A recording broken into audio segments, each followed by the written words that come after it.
Welcome to RTV. నేను మీ ప్రకాష్. ప్రస్తుతం ప్రపంచంలో అత్యంత ఆదరణ పొందినటువంటి ఆట ఏదైనా ఉందంటే అది క్రికెట్. ఆ క్రికెట్ మనకు ప్రధానంగా తెలిసిందే. మొదట ఆ టెస్టులు అలాగే వన్డేల నుంచి ఇప్పుడు టీ20 వరకు వచ్చింది. కానీ అది క్రికెట్ అంతా ఇప్పుడు అంతా మరింత ఖరీదైనటువంటి ఆటగా మారిపోయింది. అత్యంత ఖరీదైన ఆటగా ఎందుకంటే ఇప్పుడు ఐపీఎల్ సీజన్ మనకు ప్రధానంగా తెలిసిందే. ఐపీఎల్ సీజన్ ఇప్పుడు అంతా కూడా ఎంతో ఖరీదైనటువంటి ఆటగాళ్ళను కొనుగోలు చేస్తున్నటువంటి పరిస్థితి ఉంది. అందులో ముఖ్యంగా ఇప్పుడు ఐపీఎల్ సీజన్ వచ్చిందంటే క్రికెట్ ప్రియులకు అందరూ కూడా పండగ వాతావరణం అయితే నెలకొందని చెప్పాలి. అందులో అందరూ కూడా క్రికెట్ చూడాలని ఎంతో తహతహపడతారు. కానీ క్రికెట్ ఆడాలనేది కొందరికి మాత్రమే ఉంటుంది.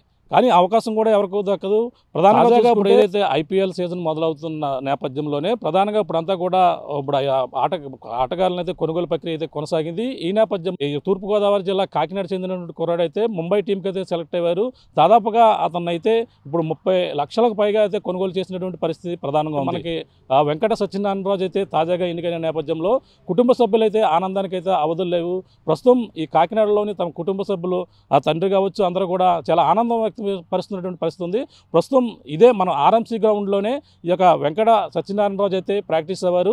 మనం చూడొచ్చు ఇదే ఆర్ఎంసీ గ్రౌండ్లో గతంలో ఇక్కడే ప్రాక్టీస్ అయినటువంటి పరిస్థితి ఉంది. ఈ నేపథ్యంలోనే ఇప్పుడు ఏదైతే ఐపీఎల్ సీజన్కి అయితే ఎన్నికైన నేపథ్యంలోనే కాకినాడలో కూడా క్రికెట్ ప్రేమికులు కూడా ఆనందం వ్యక్తపరుస్తున్నారు. త్వరలో ఈ యొక్క ఐపీఎల్ సీజన్ రాబోతుంది. త్వరలో అయితే మొత్తం అందరూ కూడా క్రికెట్ ప్రేమికులు కదా పండగ వాతావరణం ఉంది. కానీ అందులో మనకు తూర్పుగోదావరి జిల్లా సంబంధించినటువంటి వెంకట సత్యనారాయణరాజు సెలెక్ట్ అవడంతో కాకినాడ వాసులకైతే ఆనందం అవధులు లేవని చెప్పాలి. ప్రస్తుతం ఆ తండ్రి ఉన్నారు, ఏదైతే వెంకట సత్యనారాయణరాజు సంబంధించిన తండ్రి, ఆయన మరిన్ని విషయాలు అడిగి తెలుసుకునే ప్రయత్నం చేద్దాం. సార్ చెప్పండి, మీ అబ్బాయి ఇప్పుడు ఏదైతే ఐపీఎల్ ముంబై టీంకి అయితే సెలెక్ట్ అయ్యారు, మీరు ఏ విధంగా ఫీల్ అవుతున్నారు? ఏముందండి ఇంకా ఆనందమే. ఇంత అంటే ఏ కనీసం నెట్ బౌలర్ కింద ఛాన్స్ వస్తుందని అనుకున్నాం ఏదో టీంకి. కానీ ముంబై ఇండియన్స్ వాళ్ళు ట్రయల్స్లో పెర్ఫార్మెన్స్ అన్ని చూసి ఆయన పిక్ చేసుకోవడం అనేది చాలా ఆనందంగా ఉంది మాకు. అంటే కేవలం ఐపీఎల్ మనకు సాధారణంగా క్రికెట్ చూడాలని ఎక్కువ తపన పడతాం, కానీ అందులో ఆడాలని అనేది కొంతమందికి మాత్రమే వస్తుంది అదృష్టం. కానీ మీ అబ్బాయికి వచ్చింది ఏ విధంగా వరించింది? అసలు మీరు ఏ విధంగా మొదటి నుంచి అతనిలో క్రికెట్ టాలెంట్ ఉందని ఏ విధంగా గమనించారు మీరు? అదే చిన్నప్పుడు మామూలుగా క్రికెట్ అదే మా స్టార్ట్ చేసినప్పుడే బాగా ఆడుతున్నాడని చెప్పి మొత్తం అక్కడి నుంచి కోచింగ్ పెట్టాము. కోచింగ్ నుంచి ఇంకా అలా అండర్ 14 సెలెక్ట్ అవ్వటం, మన ఆంధ్రాకి అండర్ 14, అండర్ 16, అండర్ 19 అన్నిటిలోనే ఆడాడు. అండర్ 25 స్టేట్ ఆడాడు బిఫోర్ లాస్ట్ ఇయర్ రంజీకి సెలెక్ట్ అయ్యాడు. ఈ సంవత్సరం మొత్తం అన్ని ఫార్మేట్లో ఉన్నాడు. ముస్తాక్ అలీ, విజయ్ జరే, ఈ మన రంజీ ట్రోఫీ 3 ఉన్నాడు. ఇప్పుడు జరుగుతున్నాయి ప్రస్తుతానికి. అక్కడ హైదరాబాద్లో మ్యాచ్లు అవి ఆడుతున్నారు. ఈ రంజీ జరుగుతున్నప్పుడే ముంబై సంబంధించిన అతను స్కౌట్స్ ఎవరో చూసి బాగా వేస్తున్నాడని చెప్పి వాళ్ళు ట్రయల్స్కి వెళ్ళటం, మొదటి ట్రయల్స్లో బాగా చేయటం, మళ్ళీ 1 వీక్ గ్యాప్ తర్వాత మళ్ళీ రెండో ట్రయల్స్కి పిలవటం, అప్పుడే మాకు కొంచెం కాన్ఫిడెన్స్ వచ్చింది. ఇంకా రెండోసారి కూడా చాలా బాగా చేశాడంట. దానివల్ల వాళ్ళు కంపల్సరీ తీసుకుందామని చెప్పి తీసుకున్నారు. మాకు ఇంకా చెప్పలేని ఆనందం మాకు. అది కంపల్సరీ ఆడతాను నేను, కానీ టైం పడుతుంది, సంవత్సరం పడుతుందేమో, నేను గ్యారంటీగా నేను సక్సెస్ అవుతాను ఇందులో అని మాకు ఎప్పుడు వెనకడుగు వేయడం అనేది లేదు. ఇంకెప్పుడు ప్రతి గేమ్లో నేను ముందు ఉండాలనే కోరిక ఎప్పుడు చిన్నప్పటి నుంచి ఇంకా అది కంటిన్యూ చేస్తా. ఎక్కడ చదువు కూడా MBA కంప్లీట్ చేశాడు, SRM యూనివర్సిటీలో చేశాడు. డిగ్రీ బులాయ్ కాలేజీలో చేశాడు. మామూలు ఇంటర్ అయితే ఇక్కడ ఆదిత్య. మొత్తం ఎప్పుడు కూడా 80% తక్కువ రాలేదు అబ్బాయికి. మొత్తం చదువులో కూడా నెంబర్ 1.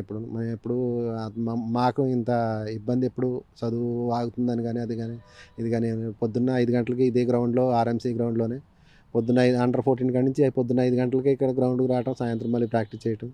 మనకి మన ఇక్కడ రఫీ గారు, పి సత్యనారాయణ అని సెక్రటరీ గారు, ఇద్దరు కూడా. రఫీ గారు అంటే పాత రంజీ ప్లేయరు, ఆయన మొత్తం అన్నీ చూసుకోవటం, ఆయన అండర్లో మొత్తం అంతా ఈస్ట్ గోదావరి నడుస్తుంది.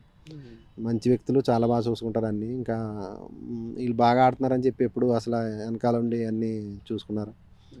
అంటే సత్యనారాయణరాజు మొదటగా ఏ వయసు నుంచి క్రికెట్ ఆడడం ప్రారంభించారు? మీరు ఎప్పుడు అతనిలో ఉన్న ప్రతిభను గుర్తించారు? 10వ సంవత్సరం నుంచి స్టార్ట్ చేసామండి. అతను అబ్బాయికి 10వ సంవత్సరం నుంచి మామూలుగా ఇంట్రెస్ట్గా ఉన్నాడని చెప్పి ఇంకా అలా నాకు కూడా క్రికెట్ ఆడాలనిపించి ఉండేది. ఎప్పుడన్నా నేను ఆడినప్పుడు మ్యాట్స్ వేసి ఆటల మీద ఆడేవాళ్ళం. ఎప్పుడన్నా మా అబ్బాయిని టర్ఫ్ మీద ఆడించాలనే ఉద్దేశంతో స్టార్ట్ చేశాను.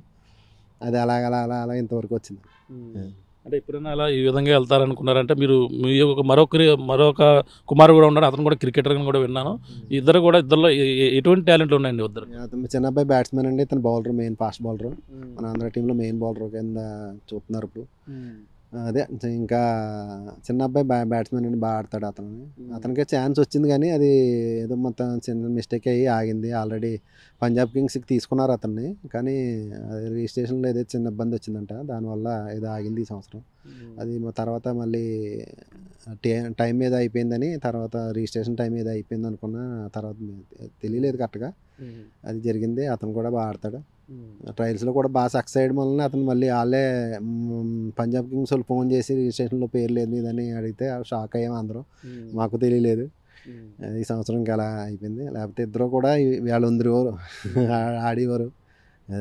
అంటే ప్రధానంగా ఈ ఐపీఎల్ దాంట్లో వస్తుందని మీరు అనుకున్నారా? అంటే అసలు ఇవన్నీ కూడా జరుగుతున్నాయి, ఒక పక్కన సెలెక్టింగ్ జరుగుతున్నాయి, ఇందులో మేము వేలంలో పాటలో కుర్రని తీసుకుంటారు మీ అబ్బాయిని అసలు ఊహించారు మీరు? అసలు లేదండి, డీసెంట్ బౌలర్, మామూలు బాగా ఆడతారు ఇప్పుడు. మరి ఇంకా చాలా మంచి పేరు వచ్చింది అతనికి, మంచి పేరు ఉంది.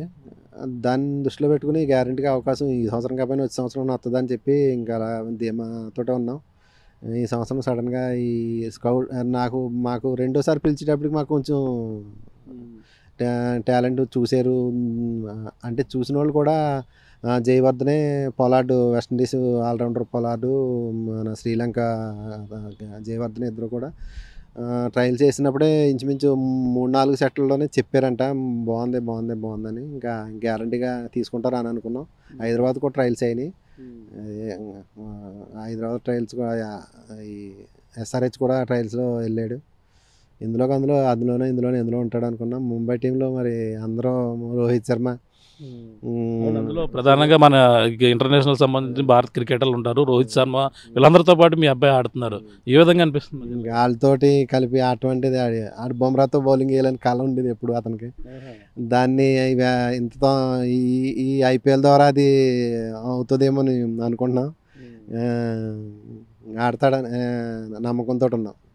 అంటే ప్రధానంగా చూసుకుంటే ఇప్పుడు అంతా కూడా ఉన్నత చదువులే, బాగా చదివారు అంటున్నారు, అన్నింటికి కూడా 95% కూడా వచ్చాయి అంటున్నారు. కానీ చదువులపై దృష్టి పెట్టకండి, స్పోర్ట్స్ పైన పెట్టాలన్న ఆలోచన మీకు ఏ విధంగా వచ్చింది? అంటే నాకు ఇంట్రెస్ట్ ఉండేది, నేను ఆడేవాడిని. దానివల్ల మామూలుగా ఏదో చిన్నప్పుడు నడిచి టైంలోనే ఏదో బాల్ ఏదో వేయటం, ఆడటం, అదే స్టైల్ అయ్యి చూసి మాకు నచ్చి హైదరాబాద్లో కోచింగ్ పెట్టాను. హైదరాబాద్లో ఉన్నాం అప్పుడు, చిన్నప్పుడు హైదరాబాద్ చదువుకునేవాడు. ఇది ఈ స్కూల్ లెవెల్ అంతా అక్కడ బాగా ఆడుతున్నాడని చెప్పి అక్కడే మంచి కోచ్ చూసి మొత్తం మీద అక్కడ కోచింగ్ పెడితే అక్కడ బాగా ఆడుతున్నాడని చెప్పి మనం డేట్ ఆఫ్ బర్త్ ఇక్కడ ఈస్ట్ గోదావరి కోనసీమ అది. ఇక్కడికి నుంచే ఎక్కడ డేట్ ఆఫ్ బర్త్ ఉంటే అక్కడే వెళ్ళి సెలెక్ట్ తీసుకోవాలంటే ఇక్కడికి వచ్చిన సంవత్సరమే అండర్ 14కి 12 ఇయర్స్ 13 ఇయర్స్ ఉంటాయి అప్పుడు తీసుకొచ్చాను. తీసుకొచ్చి ఇక్కడ కాకినాడ నుంచి ఈస్ట్ గోదావరి నుంచి ఇలాగా మన సొంత జిల్లాలో చేద్దామని ఇక్కడికి వస్తే ఆ సంవత్సరం అండర్ 14 స్టాండ్ బై కింద వేశారు. మొత్తం అన్ని మ్యాచ్లు ఆడాడు, మొత్తం ప్రాబ్లమ్స్ అన్నీ సక్సెస్ అయ్యాడు. అయితే ఇంకా మీరు ఇక్కడ నుంచి ఎన్ని మ్యాచ్లు ఉంటాయి అటు ఇటు పిల్లల్ని ఏం తిప్పుతామని చెప్పి మేమే అతని కోసం ఇక్కడికి వచ్చేయడం జరిగింది. క్రికెట్ కోసం ఇద్దరు ఇంకా ఆడుతున్నారు కదా అని ఇద్దరిని అసలు ఈ టీసీ కూడా ఏమన్నారు అక్కడ స్కూల్లో, మీ ఇద్దరు పిల్లలు బాగా ఆడుతున్నారు, ఇంత తీసుకెళ్తున్నారు, కుదరదు అంటే మొత్తం అన్ని చదువులన్నీ మొత్తం ఫ్రీగానే జరిగినాయి మాకు. మొత్తం అన్ని స్కూల్ వాళ్ళు అసలు ఎప్పుడు క్రికెట్ ఏది ఫస్ట్ రాష్ట్ర స్థాయిలో ఉండేవారు కాబట్టి చదువు కూడా ఎక్కడ ₹1 కూడా ఫీజు కట్టించి అవసరం లేకుండా ప్రైవేట్ స్కూల్లో అవనండి, మొత్తం అన్నీ బులాయ్ కాలేజ్ అవనండి, మన ఎస్ఆర్ఎం కూడా మేము ఒక ₹1 కూడా ఫ్రీగా కట్టించుకోకుండా స్పోర్ట్స్ కోటాలో సీట్ వచ్చింది, అక్కడ కంప్లీట్ చేశాడు. ఈ సంవత్సరం కంప్లీట్ అయింది. 80% ప్లస్ ఉంది మొత్తం. ఇంటర్ కూడా ఎంపీసీ గ్రూపు, డిగ్రీ అయితే BA చేశాడు.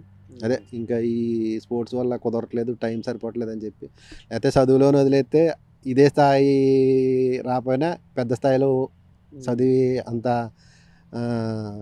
బ్రిలియంట్ బాగా చాలా బాగా చదువుతాడు. అంటే మీ కుటుంబ సభ్యులు ఎవరన్నా స్పోర్ట్స్ పై దేంట్లో ఉన్న ప్రతిభ కనపరిచిన ఉన్నారా? అంటే ఇప్పుడు మీ నుండి వచ్చిందంటారా ఇది? ఏం లేదండి, ఎవరో స్పోర్ట్స్లో ఎవరూ లేవు. నేను మామూలుగా సరదాగా ఆడటం, గల్లీ క్రికెట్లు అవి ఆడుకోవటం. అదే అయిన తర్వాత మాకు కోరిక ఆడు బాగా ఆడుతున్నాడని అలాగే మొత్తం మీద మంచి ఇంకా కాకినాడలో మన ఈ తూర్పుగోదావరి జిల్లా ఈ స్టాఫ్ సపోర్ట్ చేయటం, ఎక్కడ కూడా ఏ విధంగానూ కూడా ఎక్కడ ఫీజు లేకుండా కూడా అయింది. రాజకీయాలు ఉంటాయి, అవి ఉంటాయి, ఇవి ఉంటాయి అని మొత్తం అందరూ మొత్తం బయట చుట్టాలు అందరూ తెలిసిన వాళ్ళు అందరూ ఎందుకు రాజకీయాలు చదివించుకోండి అనే ఉద్దేశంతో ఉండేవారు. మాకు అది ఏది అర్థం అవ్వలేదు. ఇంకా అలాగా అది ఎక్కడ టాలెంట్ ఉంటే రాజకీయాల కన్నా స్పోర్ట్స్లో అత్యంత ఏదైతే క్రికెట్ ఉందో క్రికెట్లో వచ్చింది ముంబై టీం, పక్కన చెన్నై సూపర్ కింగ్ కావచ్చు ఇవన్నీ కూడా, కానీ అత్యంత ఖరీదైన ముంబై టీం. అందులో రావడం పట్ల మిగతా వారు ఫోన్ చేసి ఏమన్నా మీకు చెప్పడం కానీ మిగతా వాళ్ళందరూ కూడా మీకు వచ్చిన కానీ ఈ ప్రకటన వచ్చిన కానీ మీకు ఏ విధంగా ఉంది? ఇంకా అందరూ మెసేజ్లు సెల్లో అవి పెడుతున్నారు. నారా లోకేష్ గారు కూడా ట్వీట్ చేశారు, వీళ్ళని ఫోటోలు అవి పెట్టి చాలా ఆనందంగా ఉంది. మొత్తం అందరూ తెలుసున్న వాళ్ళు అందరూ ఎవరైతే వద్దన్నారో వాళ్ళందరూ కూడా మంచి పని చేసేమంటున్నారు. ఇప్పుడు అవన్నీ మనసుకి ఇంకా ఆనందానికి వదలలేవు. మీ కోరిక ఇంకా ఇప్పుడు ఏదైతే క్రికెట్లో అగ్రస్థాయి నేతలు నాయకులు ఎవరైతే ఉన్నారో ప్రధానంగా క్రికెటర్లతో ఆడే అవకాశం వచ్చింది, ఇంకా ఏముంది మీ కోరిక? ఇంకా కంపల్సరీ ఇండియా ఆడతాడనే నమ్మకం ఉంది. అంత పట్టుదల, అంత కృషి కూడా ఉంది. పట్టుదల కంటే ఎక్కువ కృషి ఉంది. కంపల్సరీ మంచి పేరే ఉంది. మంచి అంటే వాళ్ళు తీసుకోవటం అంటే మాటలు కాదు కదా. ఆ టీంతో ట్రావెల్ చేస్తే కంపల్సరీ మ్యాచ్లో అవకాశం కంపల్సరీ ఇస్తారని నమ్మకంతో ఉన్నాం. మీ అబ్బాయి ఇప్పుడు ఎక్కడ ఉన్నారు, ఎక్కడ ఆడుతున్నారు? ఇప్పుడు హైదరాబాద్లో ముస్తాక్ అలీ అని జరుగుతుంది మామూలు స్టేట్ టోర్నమెంట్ అండర్ 2020లో.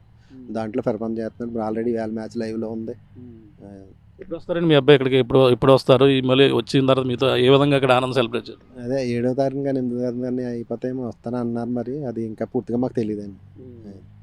చూస్తున్నా ఇది పరిస్థితి. మన తూర్పుగోదావరి జిల్లా తెలుగుతేజం ఇప్పుడు అంతా కూడా మన తూర్పుగోదావరి జిల్లా కోనసీమ వాసులు అయినప్పటికీ ఇప్పుడు ప్రస్తుతం అయితే ఈ కాకినాడలో ఈ యొక్క స్పోర్ట్స్ మీద ఇద్దరు కుమారులు కూడా ఆసక్తి కనపరచడంతో కాకినాడ వచ్చి ఇక్కడే స్థిరపడినటువంటి పరిస్థితి ఉంది. ఈ నేపథ్యంలోనే ఇప్పుడు తాజాగా తన ఏదైతే చిన్నప్పుడు గల్లీ క్రికెట్ ఆడినటువంటి తండ్రి ఇప్పుడు అయితే తమ కుమారుల్ని తనలో ఉన్నటువంటి ప్రతిభను గుర్తించి వాళ్ళకి ప్రతిభకు అనుగుణంగా శిక్షణ ఇచ్చినటువంటి పరిస్థితి. శిక్షణ ఇచ్చడంతో ఇప్పుడు అంతా కూడా ఉన్నత శిఖరాలు ఏదైతే మనకు అంతర్జాతీయ క్రికెట్లో ఆడతారా లేదా అనుకున్నటువంటి అనుమానాలన్నీ కూడా పటాపంచలయ్యాయి. ఏదైతే ఇప్పుడు తాజాగా ఐపీఎల్ సీజన్లో అత్యంత బౌలర్గా 30 లక్షలకు పైగా అయితే కొనుగోలు చేసినటువంటి పరిస్థితి ఉన్న నేపథ్యంలోనే వాళ్ళని నమ్మలేని అంత ఆనందానికి అయితే అవధులు లేవని చెప్పాలి.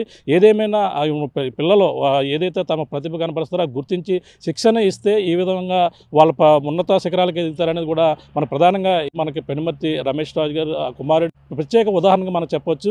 ఏదేమైనా మరి కొద్ది రోజుల్లో అయితే తను కాకినాడ వస్తారు. కాకినాడ వచ్చి మరింత తనతో ఆనందాన్ని అయితే పంచుకునేందుకు కూడా మరి కొన్ని రోజుల్లో ఉన్నాయి. తమ కళ నెరవేరి ఏదైతే ఇండియన్ టీంలో ఉన్నటువంటి ప్రధానమైనటువంటి రోహిత్ శర్మ కావచ్చు మొత్తం ప్రధానమైనటువంటి ఆటగాళ్లతో తమ కుమారుడు ఆడే కాల మరికొన్ని రోజుల్లో ఉందని చెప్పేసి ఆ తండ్రి ఎవరైతే ఉన్నారో ఈ యొక్క మనకి పెనుమర్తి వెంకట సత్యనారాయణరాజు తండ్రి రమేష్ రాజు అయితే ఆనందం వ్యక్తపరిచే పరిస్థితి ప్రధానంగా ఉందని చెప్పాలి.